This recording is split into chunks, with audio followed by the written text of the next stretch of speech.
Mesdemoiselles, Messieurs, bonsoir. Bienvenue sur Belgocam 21 TV. Au sommet de cette émission, le vocable peuple camerounais dans le débat politique avant et après la présidentielle 2025.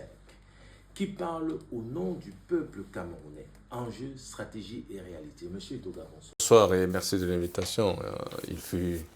Le temps a passé et c'est toujours un plaisir de revenir sur ces plateaux pour apporter, n'est-ce pas, ma modeste contribution à l'ensemble des thématiques que vous mettez à l'ordre du jour. C'est une analyse pointue qu'on aura ce soir face au peuple camerounais, ce vocable qui est utilisé. Depuis 2018, le terme peuple camerounais est utilisé presque comme un slogan. Pourquoi ce mot est-il devenu central dans le discours politique, notamment chez l'opposition?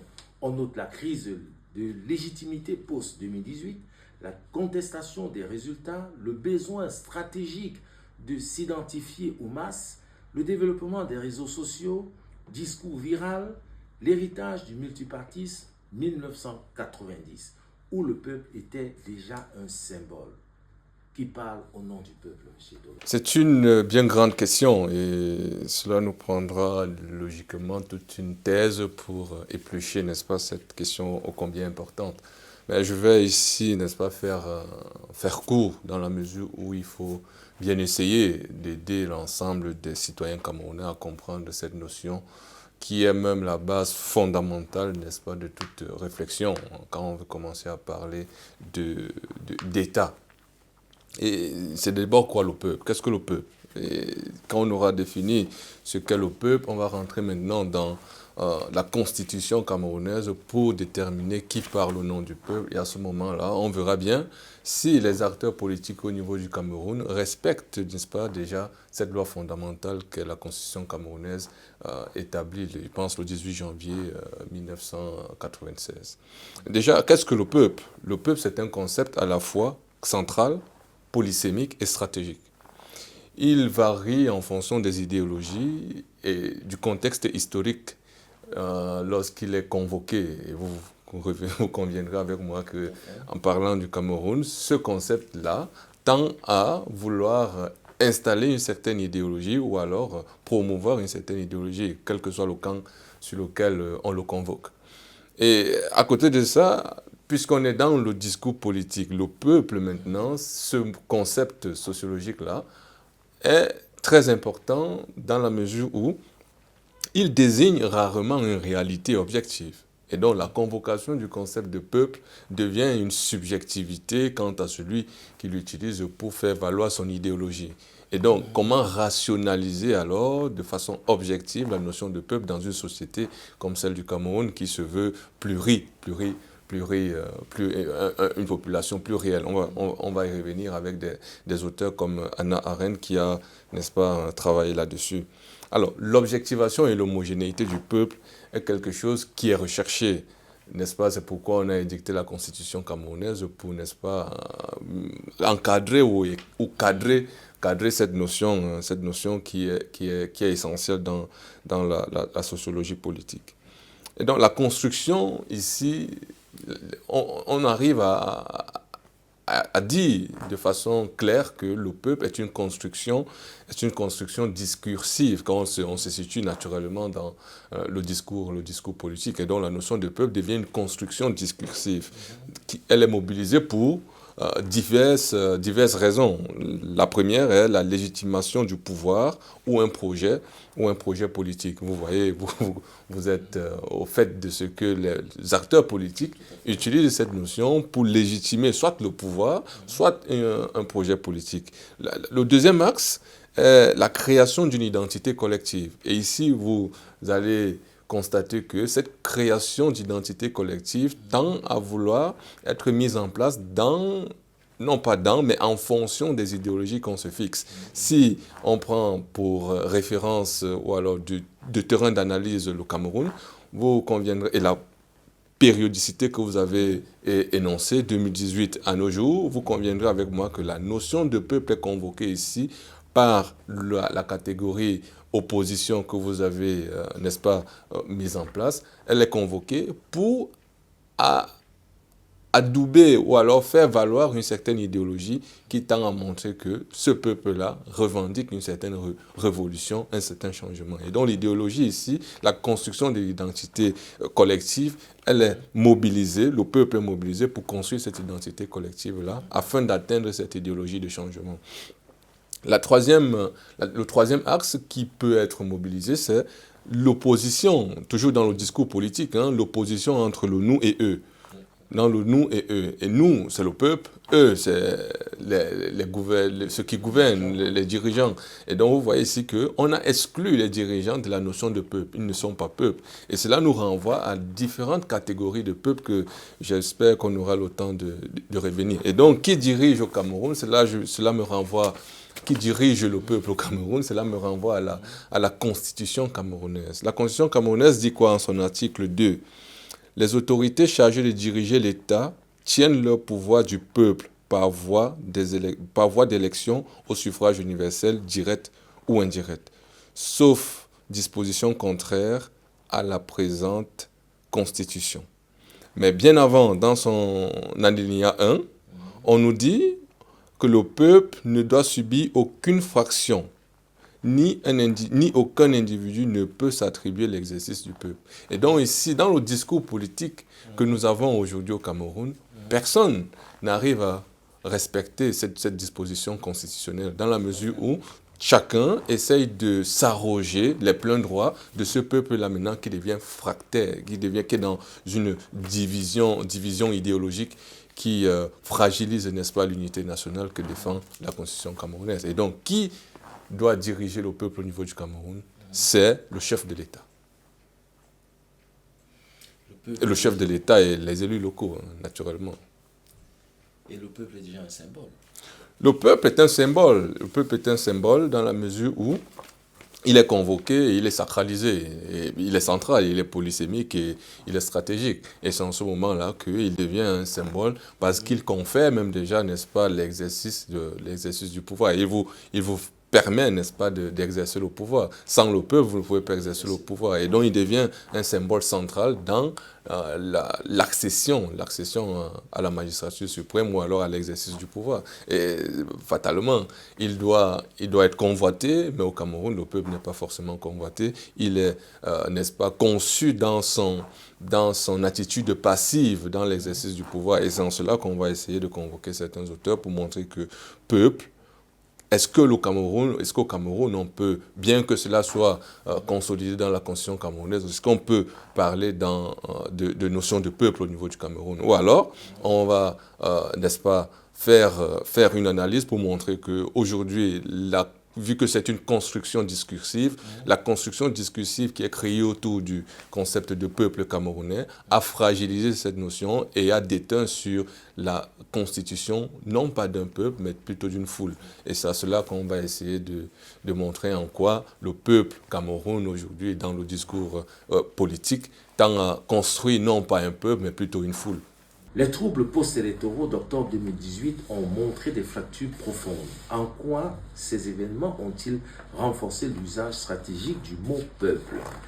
Est-ce la contestation des résultats du 7 octobre 2018, les manifestations à Douala, Yaoundé et Diaspora, l'arrestation d'opposants en janvier 2019, la polarisation du débat « peuple contre pouvoir » ?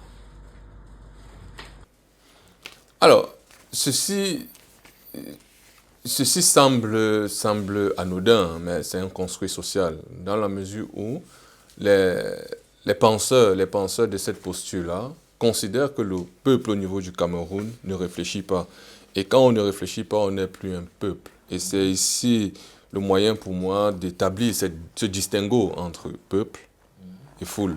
Alors, Gustave Le Bon nous dit que la foule, elle est bête, elle ne réfléchit pas, elle est émotionnelle,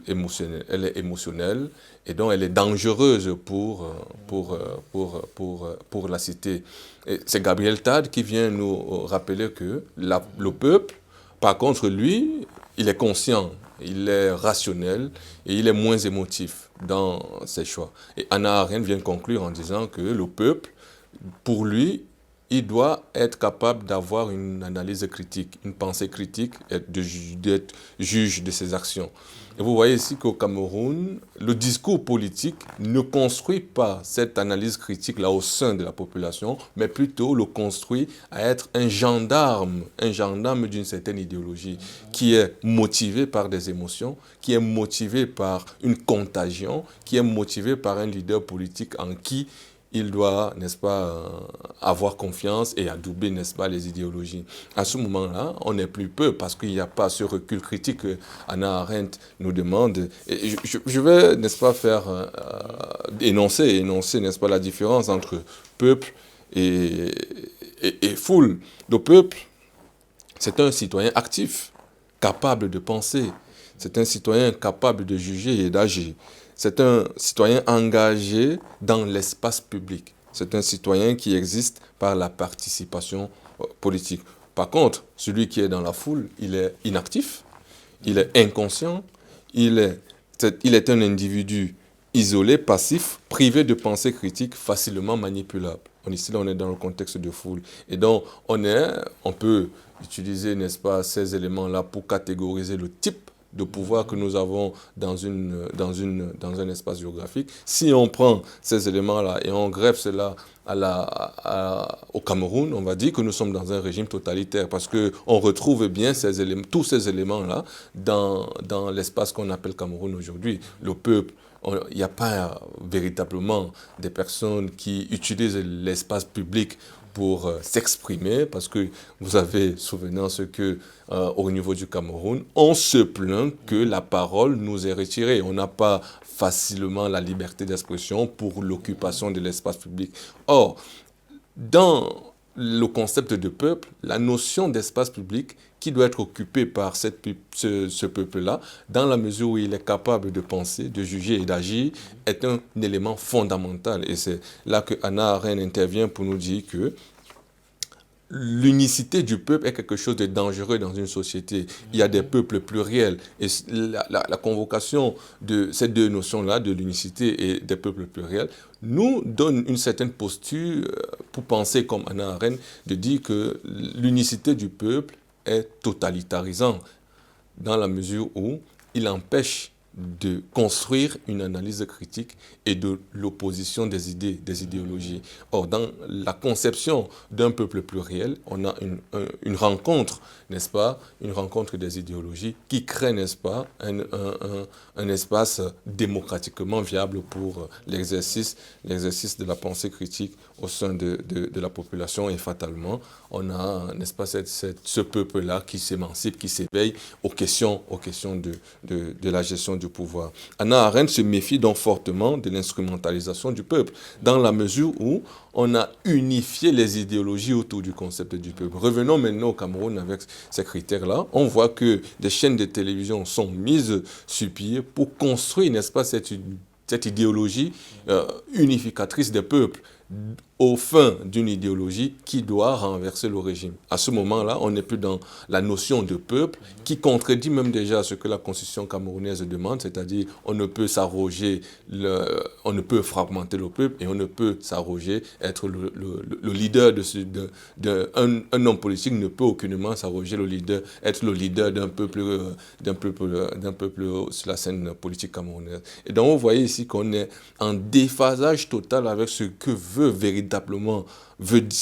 dire véritablement la notion de peuple au niveau du Cameroun. Moi, on est dans la construction d'un idéal qui se voudrait révolutionnaire et qui se voudrait même réfractaire à la notion de démocratie au niveau du Cameroun.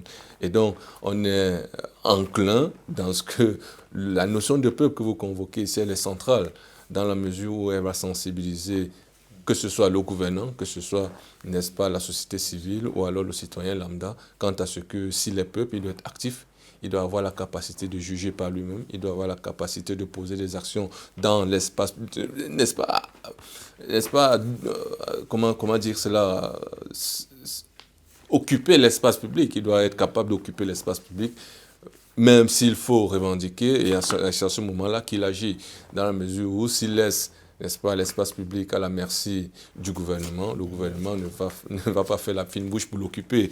Et donc, la notion de peuple ici, elle doit être construite par les acteurs que vous essayez de convoquer ici. Derrière cette formule, le peuple veut, le peuple exige, que sait-on vraiment des attentes des citoyens camerounais en termes de sécurité, d'emploi des jeunes, lutte contre la corruption, amélioration de la gouvernance, pacification des régions en conflit dont le Nozo, alternance politique, désir exprimé par certains segments. Qu'est-ce qu'on sait vraiment des attentes des citoyens camerounais? La constitution camerounaise a déterminé les véritables attentes du peuple, à savoir le bien-être de tous, le développement le développement économique qui va, n'est-ce pas, permettre l'élévation du niveau de vie de chaque Camerounais. Et cela se fait sans discrimination aucune. Et vous avez aussi la Constitution camerounaise qui établit le besoin de la non-discrimination en termes de religion, en termes des obédiences idéologiques, dans le sens où le respect de l'autre, quant à ce qu'il est plutôt catholique ou musulman, et ainsi de suite. Et donc, la Constitution camerounaise a essayé de baliser ou alors d'encadrer, n'est-ce pas, les différents besoins que pourrait exprimer le citoyen camerounais. Mais au-delà de ça, il faille bien que ce citoyen-là soit au fait, n'est-ce pas, de ces éléments afin qu'il occupe l'espace public, afin de permettre à ce que, n'est-ce pas, les différents dirigeants à qui il a conféré, n'est-ce pas, sa souveraineté, agissent de concert pour que, n'est-ce pas, les besoins soient satisfaits. Et donc, c'est ici qu'on a une fracture, n'est-ce pas, du respect, n'est-ce pas, de ce contrat social-là. Quant à ce que moi, je vous donne ma souveraineté et puis vous travaillez pour que je me sente à l'aise dans l'espace que vous avez, n'est-ce pas, l'ambition de gouverner. Mais ce qu'on constate au Cameroun, c'est qu'il y a une fracture, il y a une véritable fracture entre les gouvernants et les gouvernés. Et ce n'est pas faute de le dire. Et ce n'est pas aussi une faute de dire qu'il y a les gouvernants et les gouvernés. Cela n'occulte en rien l'unicité du peuple. Cela n'occulte en rien la pluralité des peuples. Mais ici, quand la Constitution du Cameroun parle de la non-fracture du peuple et la non-appropriation du peuple par un quelconque homme politique, on voit bien ici l'idée derrière qui voudrait que le peuple, dans sa pluralité, reste un et indivisible au niveau du Cameroun. Parce que la fragilisation de cette notion-là crée naturellement une fracture de la stabilité sociale, crée naturellement une fracture de la stabilité même économique, dans la mesure où les peuples, au niveau des Nations Unies, ont vocation ou alors la capacité de demander une certaine autonomisation. Et si cela n'est pas contrôlé, on voit bien, n'est-ce pas, cette idée faire floraison au niveau du nord-ouest et du sud-ouest du Cameroun. Et donc, il faut travailler intelligemment pour, n'est-ce pas, satisfaire aux besoins de la population et que l'espace public soit occupé par celle-ci sans crainte d'être dans un régime totalitaire, ce qui ne permet aucunement l'expression de la démocratie. Et le Cameroun, je pense que travaille dans ce sens-là, mais il faut aussi l'éveil des mentalités pour qu'on arrive à construire un peuple, non pas dans une idéologie unitaire, mais plutôt dans une pluralité des idéologies qui rencontrent un idéal commun qu'est la destinée camerounaise. Tout à fait. Mais en termes d'emploi des jeunes, de lutte contre la corruption, il y a une certaine fraction, un certain segment du peuple qui en demande un peu plus. Justement, et donc on va parler ici de diverses catégories, de plusieurs catégories de peuples, j'entends. Et vous avez un peuple souverain, et vous avez souvent entendu cela dans la sphère le discours politique au niveau du Cameroun, le peuple souverain. Et ici, on convoque la dimension démocratique du peuple là, hérité des Lumières et de la Révolution française. Le peuple est un ensemble de citoyens. Vous entendez souvent ce genre de discours, la source de légitimité politique. Et donc, c'est un discours institutionnel et constitutionnel. Mais le peuple que vous convoquez ici ne se retrouve pas parce qu'il y a une fracture, n'est-ce pas? Il n'y a plus une adhésion totale de ce peuple-là avec l'idéal que vise, n'est-ce pas, le peuple souverain, dans la mesure où, lui, il aimerait que ses besoins soient satisfaits, mais le simple fait qu'il ait conféré sa souveraineté à des personnes qui doivent l'exercer, il ne rencontre plus, n'est-ce pas, cette légitimité, n'est-ce pas, au niveau de sa personne, bien de sa sphère géographique. Vous avez un peuple social. Le peuple social, ce sont les classes populaires. Et nous sommes en plein dans votre question. Et donc, cette question-là crée, n'est-ce pas, les classes sociales au niveau du Cameroun, dans la mesure où il y a les personnes qui sont riches du fait qu'ils exercent le pouvoir et des personnes qui sont pauvres parce qu'ils ont transféré leur souveraineté à des personnes qui doivent, n'est-ce pas, satisfaire leurs besoins, les besoins vitaux de ces citoyens-là, donc élever leur niveau de vie. Et donc, quand ce peuple-là, ce peuple social constate qu'il y a cette création de classe sociale au détriment de leur bien-être social, il est en droit, n'est-ce pas, d'exprimer ces desiderata non plus via les canons organisés par la société qui est corrompu, naturellement, dans la mesure où ils veulent simplement s'accaparer du pouvoir pour mieux se mettre les poches. Et là, on n'est plus dans un État démocratique, nous sommes dans un État qui utilise son peuple à des fins qui ne sont pas destinées au niveau de son élévation, de son standard de vie. Et donc, la classe sociale, ici, est créée pour, n'est-ce pas, fragiliser, n'est-ce pas, l'émergence d'un citoyen conscient.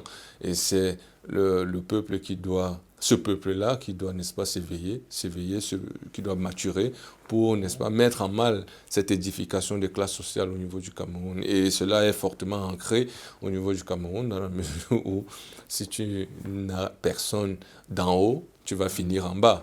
Et donc cette classe sociale-là doit être bousculée pour que les choses changent au niveau du Cameroun. Cela, non pas pour dire que les précédentes analyses de ce que l'unité du peuple est quelque chose de dangereux, cette analyse reste toujours, la pluralité des peuples reste toujours. Il faudrait juste ici que le peuple social qui se matérialise ici par la classe populaire, l'opposition aux élites économiques et politiques, et donc cette opposition aux élites et politiques-là doit se manifester dans un espace politique, dans un espace public, qui est fortement ancré au sein de ce peuple-là. Et naturellement, il doit être capable de penser, de juger et d'agir. Est-ce que le peuple camerounais sait-il vraiment ce qu'il veut ou subit-il les discours des leaders politiques en parlant ici du peuple pluriel contre le peuple comme bloc unique? L'influence des élites politiques, la manipulation sur les réseaux sociaux, qui a été le cas depuis 2018, la déconnexion entre les citoyens ruraux et urbains. Non, ici, je dois dire que de 2018 à maintenant, la construction de l'idéologie unitaire autour du peuple fait en sorte qu'on ne peut plus normalement parler de peuple, dans la mesure où moi je reclasse cette périodicité-là dans ce que Gustave Le Bon appelait foule. Parce que quand je vois les agissements des citoyens camerounais qui convergeaient vers un idéal commun, c'était non pas par une certaine objectivité certaine, mais plutôt par un déraisonnement notoire, dans la mesure où ils n'arrivaient plus à lire, n'est-ce pas, les actions de leur leader d'opinion. Et parlant de leader d'opinion, c'est Edouard Bernays qui nous dit que pour n'est-ce pas, diffuser les idées dans la masse, il faut faire usage des leaders d'opinion. Mais au niveau du Cameroun, les leaders d'opinion et naturellement certains médias ont été utilisés pour construire une foule qui va permettre à ce que le renversement de régime ou alors le changement de régime soit quelque chose de facile, soit une évidence niaise. Et donc, à ce moment-là, on n'est plus dans la construction, dans l'instruction d'un peuple, dans l'éducation, dans l'édification, mais on est dans la formation de quelque chose qui est fâcheux pour le devenir d'une nation. À savoir que quand vous transformez un peuple en foule, vous êtes dans la construction d'une destruction de ce que vous voulez comme étant idéal. À ce moment-là, le peuple camerounais, je dois l'avouer ici, n'a pas donné une oreille favorable à ces agissements-là. C'est pourquoi le Cameroun est resté stabilisé et on peut, n'est-ce pas, confirmer ici que le peuple identitaire Cameroun a fait ombrage au peuple souverain, c'est-à-dire aux gouvernants et j'en passe, ceux qui veulent la légitimation de leur politique, dont les hommes politiques, et a fait ombrage, n'est-ce pas, à ce peuple social-là, ce peuple qui est dans les revendications à la tout-va, qui est dans les revendications concrètes, qui est dans des revendications réelles. Mais ce peuple identitaire-là a fait ombrage à cette manière de faire de certains leaders, certains leaders politiques avec un discours politique qui, n'est-ce pas, les enlève ce patronyme qui les honore pour les transformer en quelque chose qui les dénature d'une manière atroce, dans la mesure où il les transforme en personnes déraisonnées. Et c'est en cela que je pense que le peuple camerounais a été floué pour se transformer en foule, mais s'est ressaisi dans la langue pour garder la stabilité que nous avons aujourd'hui. Et donc le peuple camerounais, comme on a coutume de le dire, est mature. C'est en cela qu'il est pluriel, certes. Il est, pour certains, pour la majorité, occupe l'espace public, l'exprime. Et il y a lieu de dire que même au sein du gouvernement, il y a des comportements à décrier qui fragilisent, n'est-ce pas, l'occupation de l'espace public par ce peuple-là, afin que la démocratie que nous souhaitons tous soit une évidence au niveau du Cameroun. Les protagonistes politiques, pouvoir, opposition, société civile, cherchent-ils à capter le thème peuple camerounais? Et à quelle fin? Pour le pouvoir, est-ce que la recherche de la stabilité et la légitimité institutionnelle? Pour l'opposition, est-ce la recherche de la légitimité populaire et pression internationale? Pour les activistes, est-ce la construction de communautés numériques influentes? Et en quelle fin l'influence des diasporas se situe? Vous voyez qu'on s'écarte de l'idéal constitutionnel. C'est-à-dire construire un peuple qui comprend les enjeux de la construction de la nation, l'idéal qu'on recherche, pour, n'est-ce pas, s'arc-bouter sur des choses qui fragilisent, n'est-ce pas, l'unité nationale. Et cela est perceptible au niveau du nord-ouest et du sud-ouest, dans la mesure où la constitution camerounaise demande à des acteurs politiques de veiller à la sauvegarde de la souveraineté nationale, de veiller à la sauvegarde de l'unité nationale. Mais face à, non pas à des replis identitaires, mais plutôt à des velléités sécessionnistes, le politica camerounais, je dis bien politica pour être injurieux, je le prends ainsi, le politica camerounais a jugé mieux défendre la sécession au détriment de l'édification d'un Cameroun qui se veut plutôt glorieux pour tous, pour la simple et bonne raison qu'il s'appuie sur des desiderata d'un peuple qui ne sont pas satisfaits. Cela est d'autant plus perceptible dans la mesure où ce peuple-là est en droite ligne de ces idées-là, mais ne rencontre pas la méthode que met en place, n'est-ce pas, ces leaders d'opinion qui voudraient voir le Cameroun changer de cap, ce qui est logiquement normal. Mais au-delà de ça, où est la limite que nous nous fixons dans l'édification d'un Cameroun qui se veut grand avec un peuple qui se veut fort? Et la fragilisation, bien que les peuples soient pluriels, la fragilisation de ce peuple-là par des mécanismes de discours qui tendent à montrer que l'autre ne travaille pas, si, l'autre, moi c'est moi, le nous et le eux, montre que on a fragilisé le peuple pour rencontrer les différents éléments que vous avez énoncés là. Et cela est d'autant plus dommageable qu'on en arrive à magnifier la sécession au niveau du Cameroun. Un peuple qui magnifie la sécession et un peuple qui va même au-delà de la magnification de la sécession dans la mesure où il veut même déjà voir disparaître l'espace dans lequel il exerce, n'est-ce pas, sa souveraineté. Et il appelle à vendre un territoire, le territoire sur lequel il grandit, le territoire sur lequel il fait ses enfants. Il appelle à vendre ce territoire pour, n'est-ce pas, se partager l'argent. Et donc le Cameroun devient simplement un butin. Et ce discours est nourri par des acteurs politiques qui veulent montrer que, on revient maintenant dans ce peuple social, qui veulent montrer que la classe politique camerounaise, bien que pillade, fragilise, n'est-ce pas, l'édification d'un peuple qui doit occuper l'espace public pour contrôler l'action de ses gouvernants.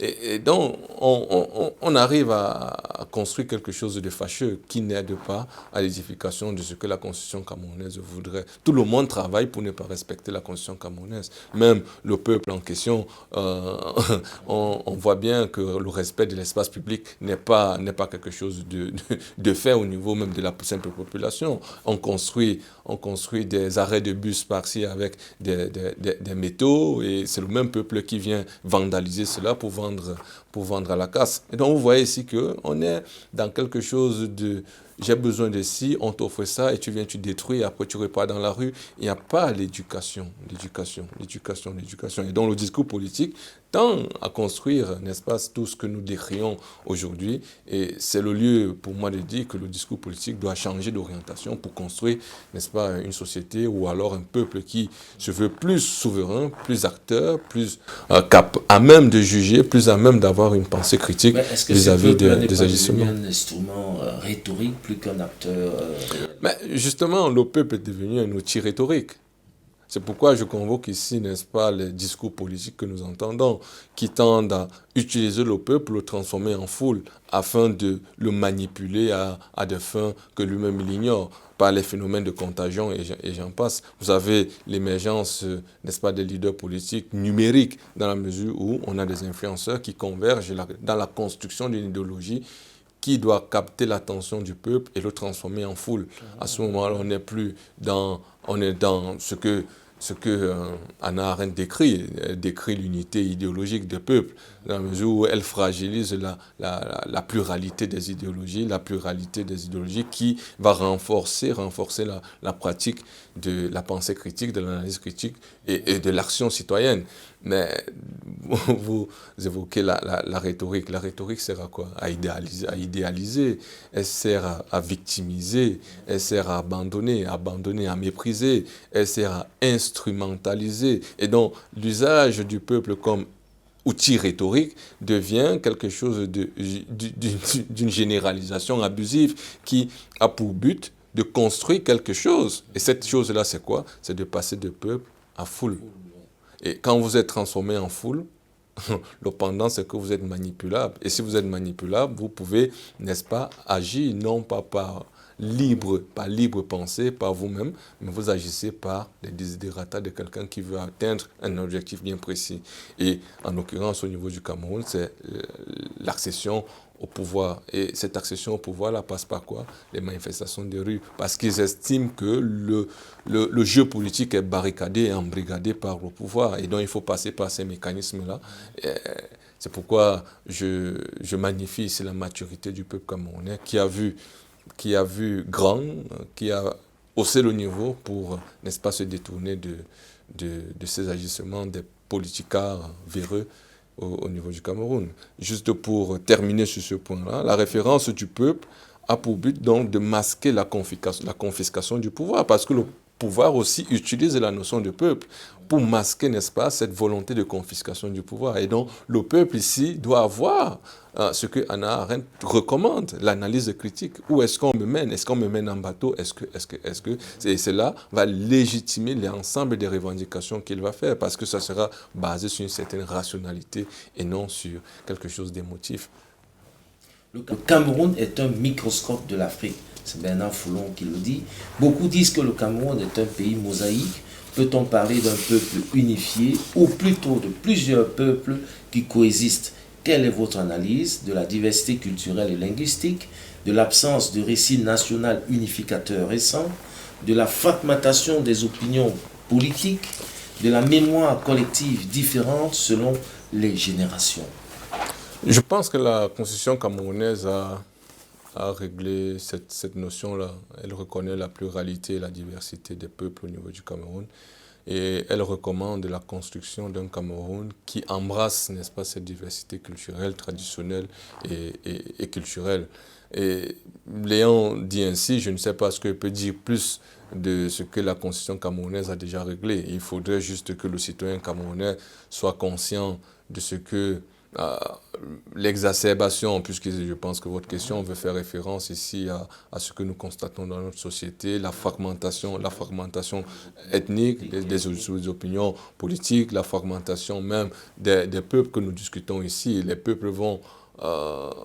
c'est ce que le professeur Mathias Seriko Nangini disait, que le Cameroun est comme la peau de la panthère. Vous voyez les taches par-ci, par-ci, par-ci. Et chaque tâche constitue un peuple. Et donc, vous voyez ici que s'il faille, n'est-ce pas, s'attaquer à la peau de la panthère, chaque peuple va, n'est-ce pas, s'ériger et demander ce que l'ONU demande, ce que se recommande, l'autonomisation des peuples.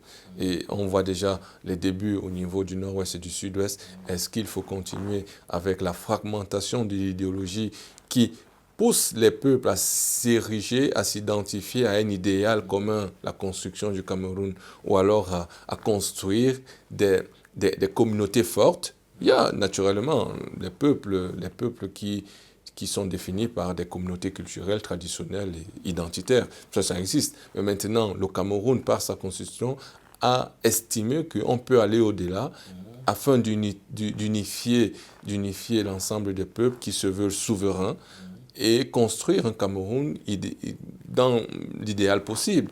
Et cela se fait par la sortie, n'est-ce pas, des pensées rétrogrades, la pensée ethnicisante, la pensée traditionnalisante, la pensée tribale. Il faut s'élever et penser Cameroun. Et ce travail-là, à l'heure actuelle, n'est pas fait dans la mesure où le discours politique est construit volontairement pour minorer, n'est-ce pas, ce travail gigantesque qu'il faut faire, plutôt pour dire que le pouvoir en place ne travaille pas, le pouvoir en place ne fait pas ci, le pouvoir en place ne fait pas ça. Et cela crée quoi? Cela crée, n'est-ce pas, un vide éducationnel que l'école ne peut pas combler. Et donc les médias comme le vôtre doivent travailler à combler ce vide-là et instruire les citoyens quant à ce que voici l'objet social que nous devons atteindre, voici le but que nous devons atteindre, construire un peuple fort dans sa pluralité, dans sa diversité et qui respecte, n'est-ce pas, les idées des uns et des autres. Et cela va naturellement, c'est une des solutions du tribalisme, cela va naturellement fragiliser les exacerbations du tribalisme qui se veut montant aujourd'hui et qui fragilise encore une fois de plus la notion que vous mettez à l'ordre du jour aujourd'hui. Je pense que votre sujet, vous touchez où ça fait mal et le Cameroun, ou alors le constituant camerounais doit s'arrêter un temps soit peu pour réquestionner, n'est-ce pas, la notion de peuple qu'il a convoqué au sein de la Constitution et le revitaliser au niveau de la société camerounaise. Avant et après la présidentielle de 2025, le terme peuple a été omniprésent. S'agit-il d'une répétition de 2018 ou d'une nouvelle dynamique sur la mobilisation numérique accrue, les nouveaux acteurs politiques, le désir de changement exprimé via hashtag et vidéo, la fatigue populaire face aux crises persistantes? Mais non. Nous sommes là dans la continuation d'un plan bien construit, d'un plan savamment monté. Je ne pense pas qu'on a changé de cap. On est plus dans la continuation de quelque chose qui a été testé et dont on a aménagé la rouille par-ci et puis on a injecté un impetus nouveau pour galvaniser les troupes qui étaient déjà à la ramasse.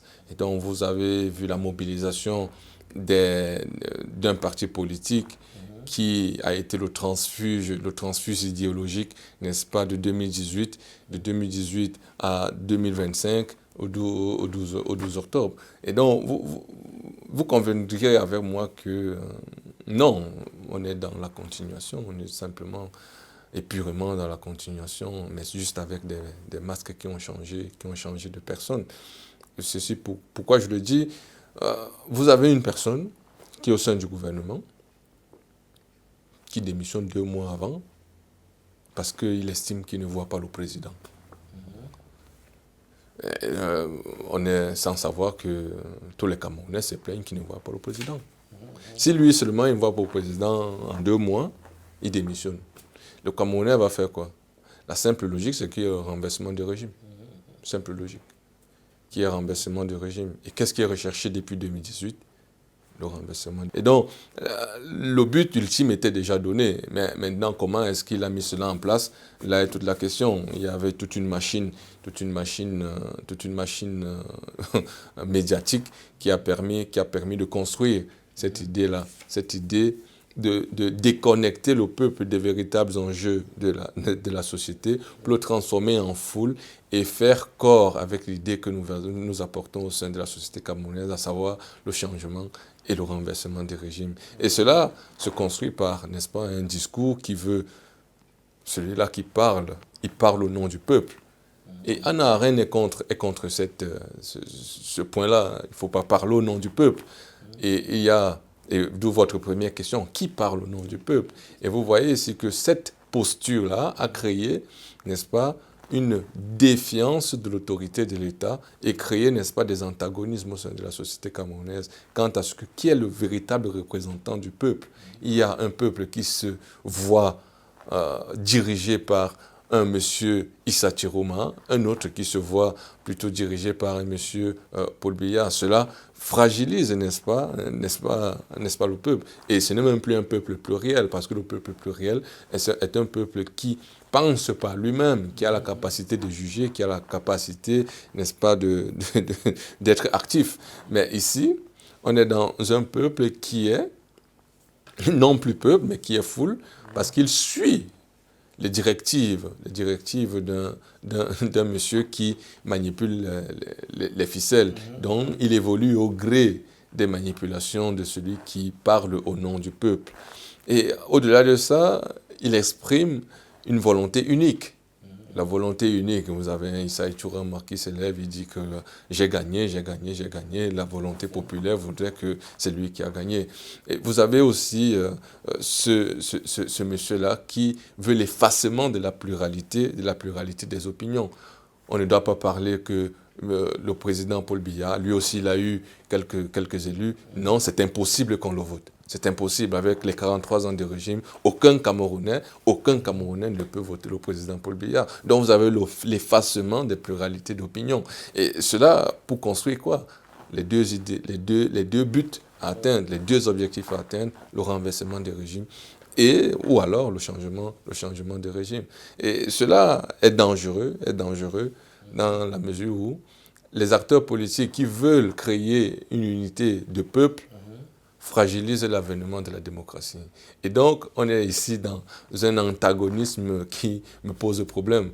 Vous dites que vous êtes des démocrates, mais vos agissements construisent un État qui se veut plutôt totalitaire. Vous ne pensez pas que l'exercice même de la pluralité des opinions concourt, n'est-ce pas, à construire quelque chose qui va permettre l'édification d'une société consciente, éduquée, instruise. Et fatalement, on veut, n'est-ce pas, sortir le peuple camerounais de son idéal qui est plutôt commun et le plonger dans ce que moi je considère comme étant la foule, avec tout ce que Gustave Le Bon a décrié, comme quoi la foule, elle ne pense pas, elle est bête. Est-on face alors à un peuple plus conscient, plus politisé ou simplement plus bouillant grâce aux réseaux sociaux? Nous sommes dans quelque chose de nuancé. Il faut le reconnaître. Le citoyen camerounais a peur de s'exprimer. Pour diverses raisons. Le citoyen camerounais ne prend pas le courage de s'exprimer. Ça peut être dû au fait qu'il n'a pas été éduqué dans le sens de produire une pensée analytique qui se construit autour d'un cadre légal. Donc le discours du Camerounais veut toujours sortir de la légalité. Et c'est pourquoi, quand on veut encadrer son discours, il estime qu'on veut le museler. Je ne pense pas que mon discours ici est en déphasage avec ce que la Constitution camerounaise. Le président de la République doit veiller à la souveraineté et à construire l'avenir du pays. Et donc, je pense que le citoyen camerounais doit prendre le courage d'occuper l'espace public. Non pas pour construire une idée de revendication qui pousse à renverser le régime. Je pense que si le discours politique a pour but d'enseigner, d'éduquer, d'instruire, même le gouvernement aura une oreille attentive à ce type de discours-là. Mais si le discours c'est « j'ai gagné, tu as perdu, je vais te chasser, je ne vais pas te chasser », je pense que c'est prévu par la Constitution, il faut protéger les institutions. Nous arrivons au terme de cette émission. L'absence de récits récents unificateurs, nous avons le vivre ensemble, qui a été un long discours. Ici, pour terminer, M. Etoga, est-ce que vous pouvez contextualiser ou apporter une idée novatrice pour un récit national innovateur? Je crois qu'on est encore loin, on est bien loin. Avec les événements qui ont cours au niveau du Cameroun, on est bien loin de ce que le président de la République a cru bon promettre aux Camerounais, le vivre ensemble. Vivre chacun dans sa diversité, mais dans un socle commun. Je crois qu'on est bien loin. Et ceci d'autant plus que le discours clivant, est ambiant au niveau du Cameroun. Et cela pour vous montrer que nous sommes plus au niveau des foules que dans la constitution des peuples. La foule ne cherche pas, parlant de la chambre de commerce, je ne sais pas si vous avez entendu les discours qui est autour de la chambre de commerce, c'est destiné à une communauté, la communauté telle a fait ci, a fait ça, elle ne partage pas ci, elle ne partage pas ça, l'autre communauté dit, moi j'ai l'ensemble des richesses du pays, l'autre dit, et dans tout ce discours-là, nous sommes bien loin du vivre ensemble. Bien que nous soyons dans une société qui, au regard de l'éducation que le président de la République nous a donnée pendant ces 50 ans, ce qui est à mettre à son actif, est essentiel pour la stabilité que nous avons aujourd'hui. Imaginez, nous étions dans une société qui manquait d'éducation. Ce discours aurait déjà créé des dégâts. Or, le citoyen camerounais est éduqué.